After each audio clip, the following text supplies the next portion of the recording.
Radhe Radhe guys, welcome back to my Radha Gobinda blog channel. চলো, আমি এর আগে প্রথমের নবদ্বীপ পরিক্রম প্রথম দিনের ভিডিও ছেড়েছিলাম। আজকে হচ্ছে দ্বিতীয় দিন।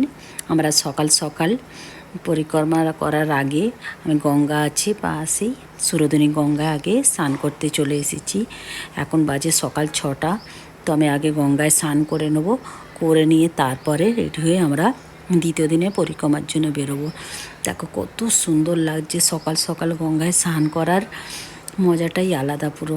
এত ভালো লাগছে গঙ্গায় স্নান করতে আজকে। তো আমি সকালবেলা গঙ্গায় স্নান করে নিলাম, করে চলো বেরিয়েও পড়েছি। আমরা বাসে করে বেরিয়ে পড়েছি। সকল ভক্তরা দেখো কীর্তন করছে, আর আমিও সেখানে কীর্তন করতে তো তোমাদের সাথে একটু কথা বলে নিলাম। চলো বেরিয়ে পড়েছি। কোন কোন স্থানে আমার তো সব জানা নেই, আমি যেখানে যেখানে যাব তোমাদেরকেও সেগুলো দর্শন করাবো। তো আমাদের বাসে সবাই হরিনাম কীর্তন করছেন, তো আমিও চলো বেরিয়ে পড়েছি। প্রথমে এসেছি এটা আমরা শ্রী চৈতন্য গৌড়িয়া মঠে। এটা আমরা বেরিয়েছি স্বরূপগঞ্জ থেকে। ওখান থেকে আজকে কালকে গেছিলাম অন্য সাইডে, তো আজকে এসেছি অন্যদিকে। তো সে দেখো নয়ের চৈতন্য মঠটার ভিতরে ঢুকছি। দেখো কত সুন্দরভাবে এখানেতে বাইরে গার্ডেন গুছিয়ে করা আছে, আর ভক্তরা দেখো সবাই পরিক্রমা করছে। আমিও চলো পরিক্রমা করতে করতে মন্দিরটা তোমাদেরকে দর্শন করিয়ে দিলাম। এখানে দেখো রাধা গোবিন্দজিকে, এখানে এখনও ঠান্ডা আছে কলকাতাতে, তো এই জন্য শাল পরানো আছে রাধা গোবিন্দজিকে। দেখো সকাল সকাল তো ঠান্ডা আছে, এই জন্য এখনও সিঙ্গার করা হয়নি। সকালবেলার দর্শন দেখো শাল পরিয়ে রেখে দিয়েছে রাধা গোবিন্দজিকে। বাজির সাথে এসছি, উনি এখানে বসে একটুখানি কীর্তন করে নিলেন, তারপর আবার বেরিয়ে পড়ে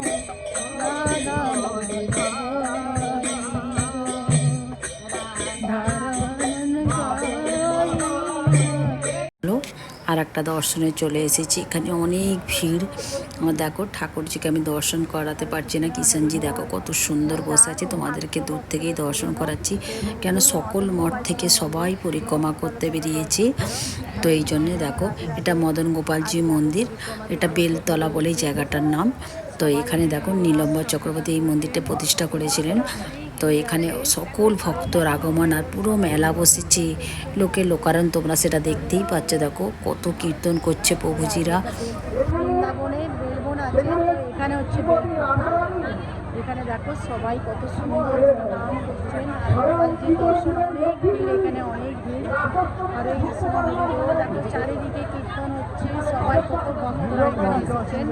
হরে কৃষ্ণ হরি বল, সবাই দর্শন করো। এখানে বাবাজি এখানের কিছু মাহাত্ম্য বলবেন, তোমাদেরকে সেটা শোনাবো। দেখো এখানে সবাই বাবাজিকে জিজ্ঞাসা করছে এখানের মাহাত্ম্য কি, তো আমিও শুনবো, তোমাদেরকেও শোনাবো।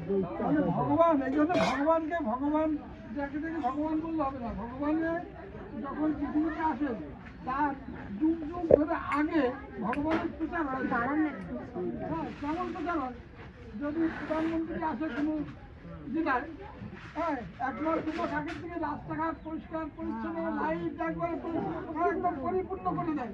হ্যাঁ, তদ্রূপ ভগবান যে আসবে কলিযুগে, তার জন্য সত্য চিতা দাবা সমস্ত যুগ ধরে এখানে পরিষ্কার হচ্ছে।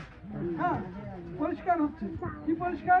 হ্যাঁ, মানে ভক্তরা এসে এই পাপ মোচন করছে। হ্যাঁ, জীবের পাপ মোচন করছে।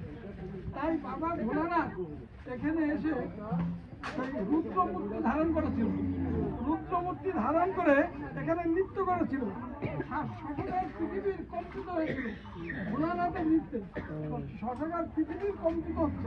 হ্যাঁ, তা তখন এইখানকার নাম হলো, এই ভোলানাথের একটা নাম হচ্ছে রুদ্র। হ্যাঁ, তাই সেই রুদ্রপুর, হ্যাঁ, এখানে নাম এখন পরিবর্তনে হচ্ছে বেলপুকুর। হ্যাঁ, এবং এইখানেই তিনি এসে মৃত্যু করেছেন। তার জন্য এখানকার নাম পঞ্চানন। হ্যাঁ, এই জায়গাটার নাম হচ্ছে পঞ্চাননতলা। শিবজি নৃত্য করেছিল এখানে, তাই এই জায়গাটার নাম হচ্ছে পঞ্চাননতলা।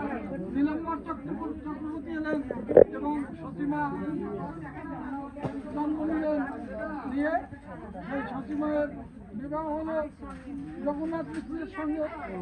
জগন্নাথ মিশ্রের সতীমায়ের গর্ভে নিমাই জন্ম নিলেন। এই ফাল্গুন পূর্ণিমা, সামনের যে পূর্ণিমা আসছে হ্যাঁ এই মঙ্গলবার এই পূর্ণিমা চন্দ্রগ্রহণ এবছর গ্রহণ করবে। সেই যোগ পড়েছে সেই চন্দ্রগ্রহণ মহাপ্রভুর জন্মতিথি ঠিক সন্ধ্যাবেলা, হ্যাঁ সন্ধ্যাবেলা 3 দিন পরে গ্রহণ লাগবে মঙ্গলবারে। হ্যাঁ এই যোগ বহু বছর পরে কয়েক বছর হাজার মানে কয়েকশো বছর পরে এই যোগ করবে। তাই আমরা এখানে দর্শন করতে আসছি মহাপ্রভুর কৃপা। হংসের উপরে আসি চতুর্মুখে গায়ে কৃষ্ণ আর চতুর্মুখে গায়ে কৃষ্ণ আর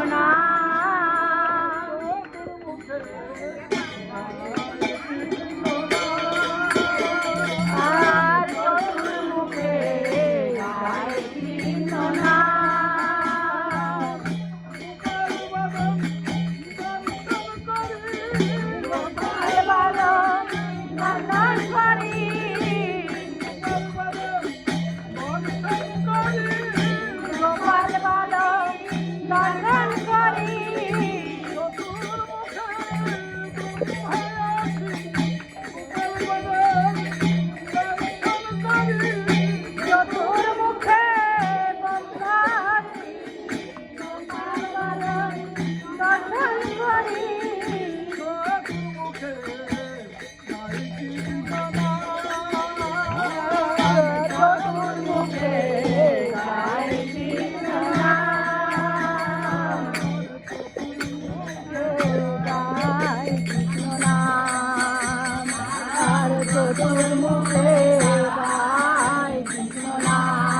কৃষ্ণ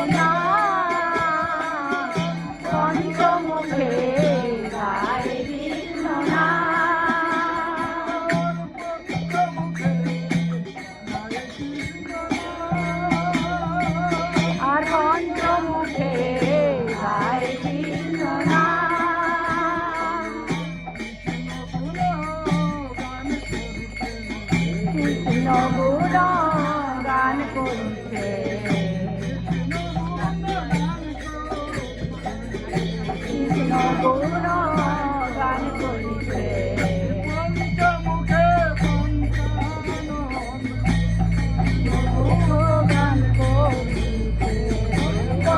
মুখে পঞ্চানন কৃষ্ণ গৌর গান করছে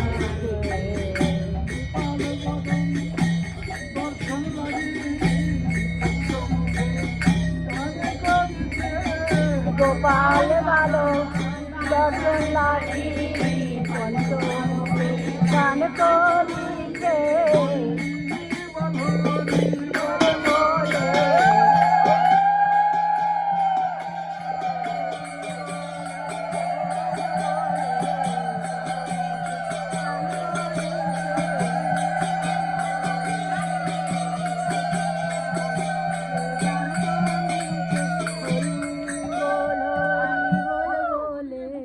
দর্শন করার জন্য বৃন্দাবনে সখাদের সঙ্গে যখন প্রচলন খেলা খেলেছিল, হ্যাঁ আর এখানে কৃষ্ণ গুণ গান করেছে গৌর গৌর বলছে পঞ্চানন পঞ্চমুখে।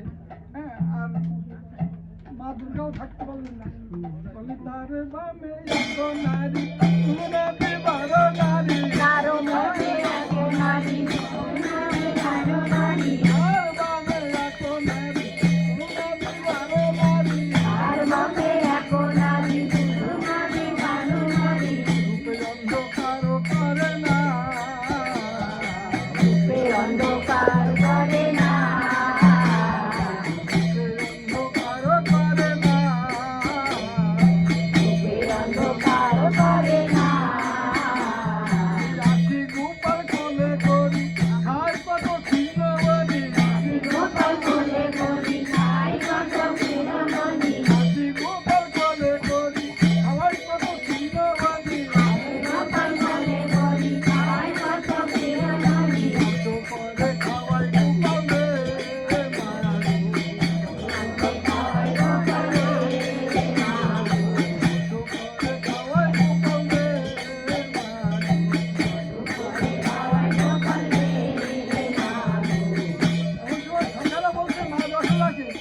হে বলে শোনে তুমি গোপালকে তো 2 হাতে 1 হাতে নদী থানা মাখন সেবা করো, আর আমরা যখন বচরণ খেলা খেলি তখন মা দুর্গা এসে তোমার গোপালকে কানাইকে কোলে নিয়ে 10 সপ্তাহে নবনী মিষ্টি গন্ডা লাড্ডু কত কিছু সেবা করা, আর আমাদেরও দেয়। হ্যাঁ তাই নাচি গোপাল কোলে করি খাওয়াই রান্না নবনী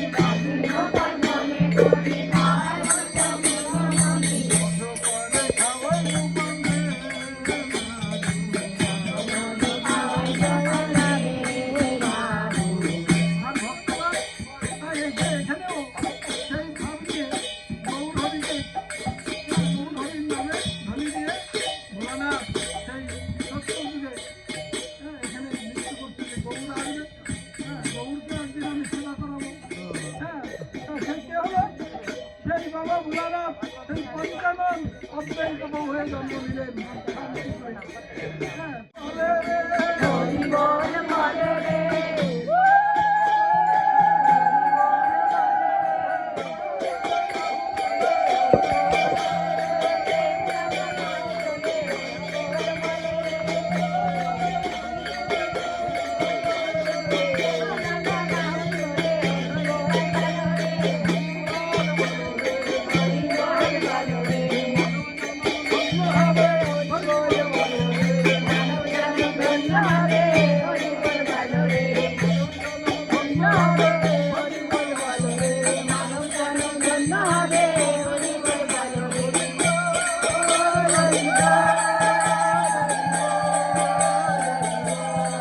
ওখান থেকে আবার এসে পড়েছি। এই স্থানটির নাম হচ্ছে তোমার পল্লী। এখানে নৃসিংহদেবের প্রাকট্য হয়েছিল। তো এখানে এই স্থানটা থেকে দেখো সেই নৃসিংহদেবটাকেও তোমাদেরকে দেখাবো। তো এখানে দেখো সকল মঠ থেকে সবাই পরিক্রমায় এসেছি। কত দল দেখো, একে একে এক একটা দলের সাথে এক একটা কতভাবে যে মানুষ পরিক্রমা করছে দেখার মতো। এই নবদ্বীপ ধাম এখন 9টা দ্বীপ সবাই পরিক্রমা করছে, হেঁটে হেঁটে করছে, কেউ আরও গাড়ি করে করছে, টোটো করে করছে। দেখো সকল ভক্তরা কত নৃত্য করছে, এত ভিড় যে কি বলবো জানি না এইভাবে। দেখো এই সেই নৃসিংহদেব, এখানে দেখো কত সুন্দরভাবে দর্শন করিয়ে দিলাম তোমাদেরকে। তো এখানে সবাই নৃত্য করছে, দেখো দর্শন করো।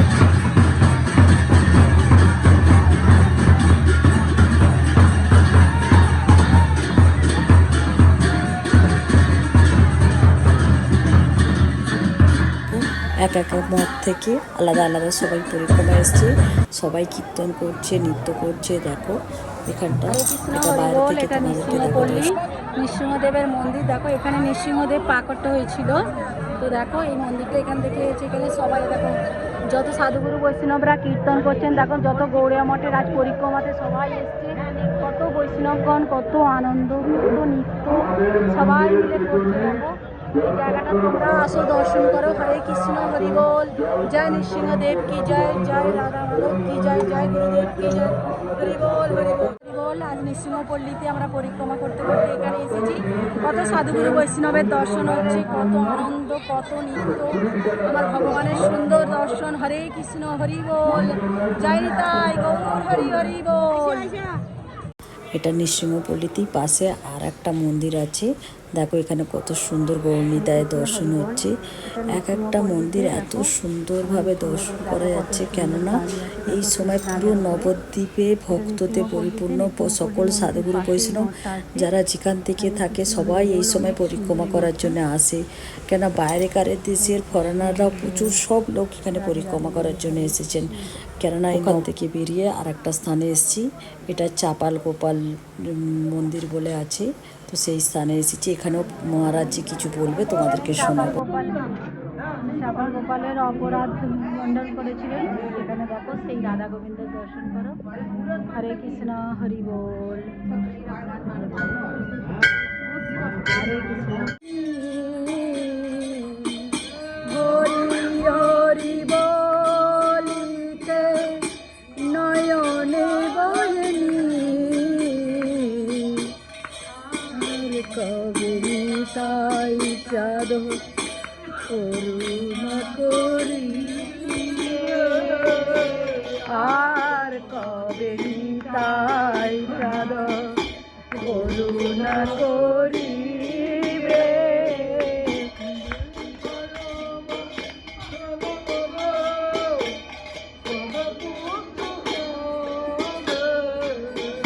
বিষয় বাসনা মোর কবে তুচ্ছ হবে,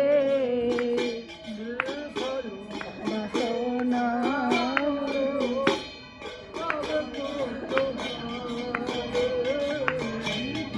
বিষয় বাসনা মোর কবে তুচ্ছ হবে।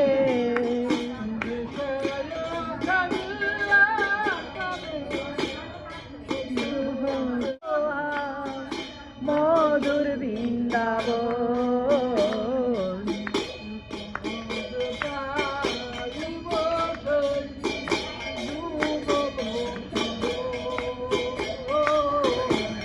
কবে পাইব সেই যুগল চরণ,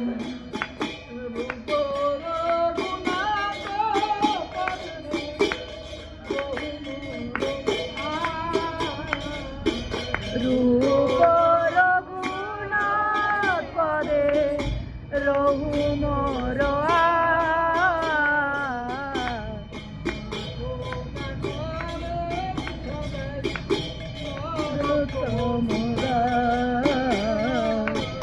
এই অবিনাশ করে নরতম দাস। এখানে সেই চাপাল গোপালের অপরাধ ভঞ্জন হয়েছিল, সেটারই মাহাত্ম্য আমাদের বাবাজি বলছেন। কেননা যে চাপাল গোপাল অপরাধ করেছিল, সেই এখানে অপরাধ ভঞ্জন হয়েছিল, সেই স্থানটি এখানে। তো আজ ভক্তগণের সাথে এসে, বাবাজির সাথে এসে অনেক কিছু দর্শন করতে পারলাম, মনে খুবই আনন্দ। বাবাজি বলছেন এখানে আমার সাউন্ডটা খুব আসতে ছিল বলে তাই তোমাদেরকে আমি এটা বলে দিলাম। তো এখানে এত ভালো লেগেছে, এখানে ধুলো রজ সবাই নিয়ে যাচ্ছে, যাতে আমাদেরও অপরাধ ভঞ্জনে আমরাও এখানে কিছু গড়াগড়ি দিয়ে দিলাম এই স্থানেতে। তো বাবাজির মুখে তোমাদেরকে এগুলো শোনাতে পারছি না, কেননা এখানে সাউন্ডটা আমি অনেকটা দূরে ছিলাম, সাউন্ডটা ঠিক আসছে না। তো বাবাজি অনেক সুন্দর করে আমাদেরকে এই জায়গাগুলোর বারে বলছে, তো মনে খুবই আনন্দ। তো এখানে আমি অনেক গড়াগড়ি দিলাম, আর এখানে রোজও একটু নিয়ে যাব তো ঘরে। বিষয় বাসনায় পরিপূর্ণ একবার আসক্ত। ভগবান কে পাবো এ কথা ভাবে, ভাবে না তা না, কিন্তু ভেবেও কিছু করতে পারছে না। কারণ তার জন্যে যা যেটুক হরিনাম করছে আর যেটুক সারাদিন পাপ করছে, ওই পাপটুক খণ্ডন খণ্ডন হতে হতে সব জিরো জিরো হয়ে যাচ্ছে। পুণ্যের একটু লাভ হচ্ছে না, জিরো জিরো হয়ে যাচ্ছে। তা মহাপ্রভু আমার কৃপা করে বললেন এইভাবে নাম করলে কোনোদিনের জন্য আমাকে পাবে না। তাই বলছে বহিরঙ্গ ভক্ত নিয়ে করে হরির নাম সংকীর্তন, অন্তরঙ্গ ভক্ত নিয়ে করেন প্রভু আমার কেবরস আশ্বাস। এই নামের মধ্যে একটা অমৃত আছে শুধু, যে অমৃত সেবা করলে আর জন্ম হয় না, মৃত্যু হয় না। সেই অমৃত পাবার জন্য শিবাসঙ্গনে ঘরে কপাট দিয়ে আর লোকে যাতে কৃষ্ণ নাম না শুনতে পারে কীর্তন করতে। নবদ্বীপের পণ্ডিতগণ রেগে গেলেন, একে নিমাই অল্প বয়সের নবীন সন্ন্যাসী, সে আবার নাকি এই জগন্নাথ মিশ্রের ছেলে, সে আবার নাকি হয়েছে এখন ভগবান। নবদ্বীপের সব লোক পণ্ডিতরা বলে এটা ভণ্ড ভগবান, এই ভগবান হতে পারে না, এত সতী মায়ের ছেলে, এ তো তোমার হ্যাঁ তোমার জগন্নাথ মিশ্রের ছেলে, এরা কখনো ভগবান নাকি? কিন্তু তারা কিন্তু নবদ্বীপের লোক সব মহাপ্রভুকে ভগবান বলে তার চরণে সব লুটে পড়ছে। আর পণ্ডিতগণের হিংসায় গা ফুলছে, সহ্য করতে পারছে না। তার জন্য এরা কিছু তর্কযুদ্ধ করে পারছে না। তর্কযুদ্ধ করে হারাবে, তুমি এটা কেন করছো, কোন শাস্ত্রে আছে, এটা কেন করছো, কোন শাস্ত্রে আছে। যখনই তর্কযুদ্ধ করতে আসতে পারছে না, পণ্ডিতরা তো মারামারি করতে পারবে না, তর্ক যুদ্ধে হারাতে হবে, পারছে না। তখন চাপাল গোপাল ওখানকার বড় পণ্ডিত ছিল, কালী ভক্ত। চাপাল গোপালকে সব নবদ্বীপের তোমার এই কাজটি সংশোধন করতে হবে। ওই নিমাই পণ্ডিতকে যেন কেউ আর ভগবান না বলে।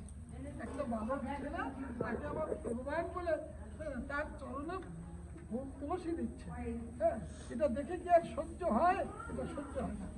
তাই কি করলেন, চাপাল গোপাল বলছে হরির নাম করছে, অন্য কিছু তো করছে না, চুরি ডাকাতি করছে না।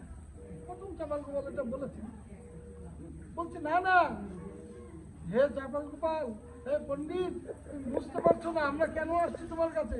হরির নাম করবে ঠিক আছে, আমরা মেনে নিচ্ছি, কিন্তু ঘরে দরজা দিয়ে কেন হরির নাম করবে?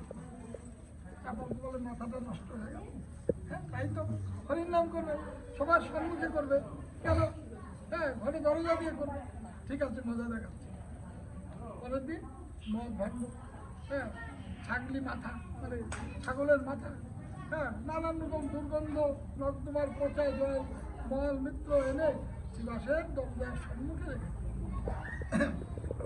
এদিকে কীর্তন হচ্ছে, মহাপ্রভু সব ভক্তদের নিয়ে, মুরারি মুকুন্দরা, দামোদর, হ্যাঁ, অদ্বৈত, গদাধর, শিবা, সবাইকে নিয়ে, হ্যাঁ, সকালবেলা সারা রাত কীর্তন হতো। সকালবেলা যখন দরজা খুলতে যাবে শিবাস, দেখে দরজার সম্মুখে ওই রকম নোংরা জিনিস। এখন মহাপ্রভু বেরোবে, কী করে বেরোবে উপর দিয়ে? হ্যাঁ, মেথর থেকে আবার পরিষ্কার করে দিল। শিবাস আর কাউকে বললো না। পরের দিন আবার ওরকম করলো, সেদিনও আবার পরিষ্কার করলো, আবার একদিন করলো। হ্যাঁ, এইবার মহাপ্রভু তো সব বুঝতে পেরেছে, তিনি অন্তরে যাবেন। হ্যাঁ, বলছে শিবাস, তোমার মনটা ভালো বুঝছি না, কি হয়েছে তোমার? না না, কিছু হয়নি প্রভু। না না, আমি বুঝতে পেরেছি শিবাস, হ্যাঁ, তোমাকে কেউ আঘাত দিয়েছে। তখন বলবো হ্যাঁ প্রভু, এরকম নোংরা রেখে গেছে কে? বলতে ঠিক আছে। সঙ্গে সঙ্গে চাপাল গোপালের কুষ্ঠব্যাধি হয়ে গেল, সমস্ত দেহ থেকে, হ্যাঁ, দেহ পচে পচে রস বেরোতে শুরু করলো। হ্যাঁ, একদিন মহাপ্রভু শিবাসঙ্গম ঘাটের ওখানে বসে আছে, যে বলছে নিমাই, তুমি তো নাকি ভগবান, নবদ্বীপের লোকে বলে ভগবান, তাই আমার কুষ্ঠব্যাধিটা ভালো করে দাও না তুমি। তাহলে বুঝবো তুমি কেমন ভগবান। এখনো মনে সংশয় যাচ্ছে না। মহাপ্রভু বললেন, আরে দুরাচার, তুই আমার ভক্তকে আঘাত করেছিস। চন্দ্র সূর্য গ্রহ তারা যতদিন রবে এই পৃথিবীতে, ততদিন তুই নরকে পুচিয়ে রবি। শাস্ত্রে আছে, বৈষ্ণব নিন্দা করলে, বৈষ্ণব অপমান করলে কি হয়? চন্দ্র সূর্য গ্রহ তারা যতদিন রবে ততদিন সেই পাপি নরকে পুচিয়ে রবে। হ্যাঁ, কুষ্ঠব্যাধি আরো ভয়ঙ্কর হয়ে উঠলো, যারা যন্ত্রণায় সহ্য করতে পারছে না, তখন কি করবে? অনেক কাহিনী আছে বলতে গেলে, সে মৃত্যুর সময়, হ্যাঁ, যাই হোক অত বলছি। হ্যাঁ, এবার প্রাণ রাখবো না, এত জ্বালা সহ্য করতে পারছি না, গঙ্গা গিয়ে ঝাঁপ দিয়ে আত্মহত্যা করবো। ঝাঁপ দিতে গেল, গঙ্গার জল সরে গেল, গঙ্গা সরে গেল জল। হ্যাঁ, তখন নৌকায় করে চাপাল গোপাল কাশীধামের কাছে যখন পৌঁছালো, হ্যাঁ, দৈববাণী হয়ে বাবা ভোলানাথ, হ্যাঁ, মানে বলছে, হে চাপাল গোপাল, যে আমি কৃপা করতে পারবো না, কোনো এই পৃথিবীতে কোনো দেবতা, কোনো মুনি ঋষি, হ্যাঁ, কেউ কৃপা তোমায় করতে পারবে না। তুমি অপরাধ করেছো শিবাসের কাছে। হ্যাঁ, মহাপ্রভু ভগবান হলেও তোমায় কৃপা করবে না। শিবাসকে যে শিবাসের চরণে পড়ো, শিবাস যদি তোমায় কৃপা করে তবেই তোমার কৃপা, তা না হলে তোমার কৃপা হবে না। এইবার কানে জল গেল চাপাল গোপাল, তাহলে আমার তো আর উদ্ধার নেই। হ্যাঁ, এখন নিরুপায় হয়ে ওখান থেকে ফিরে এলেন, এসে দেখে যে নবদ্বীপে আর শিবাসও নেই, মহাপ্রভু নেই, নবদ্বীপ শূন্য। হ্যাঁ, মহাপ্রভু চলে গেছেন নীলাচলে। হ্যাঁ, তিনি সন্ন্যাসী হয়ে চলে গেছেন। এখন দেখছে কেউ নেই, কি করবে, মনে দুঃখে বসে আছে, হ্যাঁ, কাপড়ে জর্জরিত। কিছুদিন পর শুনতে পেলেন মহাপ্রভু এই কুলিয়া গ্রামে আসছে। হ্যাঁ, সব দলে দলে লোক দর্শন করতে যাচ্ছে। শুনতে পেলেন শ্রীবাসও ওখানে আছে, মহাপ্রভুর প্রিয় ভক্ত। তাহলে এক জায়গায় পাবো যদি আমার উদ্ধার হয়। তখন এসে শ্রীবাসের চরণে পড়ল, ভক্ত তুমি আমার এটা করো, আমি তোমার কাছে অন্যায় করেছি। তো দেখো বাবাজির মুখে এখানের কিছু মাহাত্ম্য উনি শোনালেন। তো দেখো এরপরে ওখান থেকে আমি বেরোবো। হরে কৃষ্ণ। আমাদের পরিক্রমাতে দেখো আর একটা মন্দিরে আমরা চলে এসেছি। চলো তোমাদেরকে গিয়ে দর্শন করাবো। এই মন্দিরটা কি নাম, এর মাহাত্ম্য সেটা আমি দেখি গুরু মহারাজদের থেকে শুনে তোমাদেরকে দেখাবো। তো চলো, এখানে চারিদিকে পুরো মেলা বসেছে। হরি বল হরি বল। চলো দেখো মন্দিরে অনেক ভিড়। চলো দেখি দর্শন কেমন করাতে পারি কি। হরে কৃষ্ণ হরি বল। রাধা মাধব আছে, গোরাচাঁদের দর্শন করাবো। চলো হরে কৃষ্ণ হরি বল। চলো তোমাদেরকে দর্শন করাবো। হরে কৃষ্ণ হরি বল। রাধে রাধে। চলো তোমাদেরকে আমার ঘানের ঠাকুরকে দর্শন করাবো। হরে কৃষ্ণ হরি বল। রাধে রাধে। জয় নিতাই। এটা কত সুন্দর। আমার শিবজি নারায়ণজি একই রূপে এখানে বিরাজ করছেন। দেখো এক সাইডটা কালো, এক সাইডটা সাদা। সকালবেলা ওগুলো করে নিচ্ছি, এরপরে আমি বিকালবেলা বেরিয়ে পড়েছি দর্শন করবো। হরি বল। পুরের জন্য রওনা হয়েছি। দেখো এবার আমি নৌকা করে পার হয়ে যাব ওপারে। তো ওপারে গিয়ে তোমাদেরকে দেখো মায়াপুরে যেগুলো যাব সেগুলো দর্শন করাবো। দেখো নৌকাতে অনেক ভিড়, আমি নৌকা করে পার হচ্ছি। তো এখানে সবসময় ভক্তের এখানে এখন আগমন, ওই জন্য সবসময় পুরো নৌকা ভর্তি। দেখো মায়াপুরে আসতেই একটা আমি গৌড়িয়া মঠে, শ্রী চৈতন্য গৌড়িয়া মঠে এসেছি। তোমাদেরকে রাধা গোবিন্দ দর্শন করালাম। চলো মায়াপুরে এসে গেছি মেন মন্দিরে। চলো ভিতরে তো দর্শন করাতে পারো না, বাইরে তো কি দেখাই।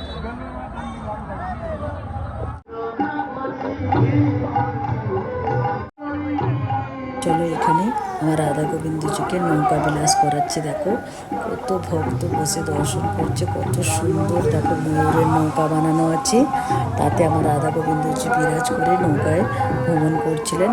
আর দেখো পুরো আলোতে আলো, সকল ভক্তরা কীর্তন করছেন। দেখো তোমাদেরকে দেখো এখানে জলের ফোয়ারাগুলো কত সুন্দর লাগছে, আর প্রভুজিরা কীর্তন করছে বিকালবেলা এটা। তো চলো এরপরে আমি মেন মন্দিরে যাব। দেখো নৌকার মধ্যে আমার রাধা গোবিন্দজি বিরাজ করছেন, এটা পুরোই জলেতে ঘুরছিলেন। তো এখানে দাঁড়িয়ে আছে, এখন আরতি হচ্ছে।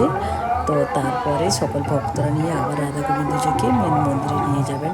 তো দেখো এটা এত সুন্দর লাগছে, পুরো চারিদিকে ভক্ততে ভর্তি। আর আমার এখানে কীর্তনও হচ্ছে, দেখো কত ভালো লাগছে।